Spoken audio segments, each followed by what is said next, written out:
Alright, so meron tayong comment dito from PL. Lods, baka may sample kang formula para ma-compute ang duration ng hours based sa time in at time out na nakabase naman sa schedule in at out niya. Ma-compute din ang late, salamat. Sinet up ko lang dito is very basic na time tracking. Advice ko lang if need yung mag-formulate pa ng solution, gumawa kayo ng pseudocode katulad nito para alam nyo yung patutunguhan nyo. So susundin lang natin itong nakasulat dito.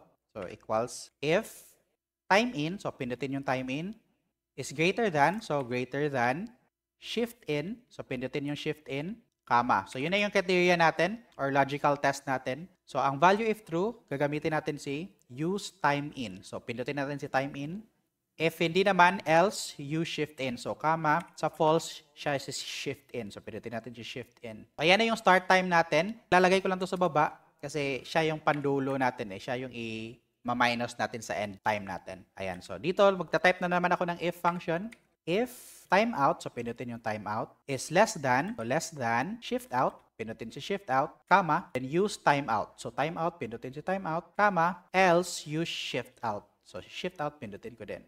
Which means ito yung result ni end time minus the result of start time. Ayan, so meron siyang 7 hours and 55 minutes. Yung 8 hours na shift niya, since late siya ng 5 minutes, edi meron lang siyang 7 hours and 55 minutes. Pwede na natin itong i-drag pababa. Ayan. So sa late, meron naman tayong susundin din na pseudocode. Equals if time in is greater than shift in, ayan, pindot. So, kama na tayo. Time in minus shift in. Tapos, yung else natin is blank. So, blank is double quotation marks lang. So, copy natin pababa. Lagyan natin to ng late. Ayan, 9:30 siya pumasok. So, sa after shift overtime naman, susundin pa rin natin to. Equals if timeout is greater than shift out, timeout minus shift out. Tapos, yung else natin is blank. Drag natin pababa. For example, ito lalagyan natin ng overtime. 10 minutes na overtime. So, for example, kukunin natin yung decimal value ng within shift. Ito, multiply by 24 since 24 hours a day tayo. Pitin pababa. Tapos, i-format lang natin siya into general.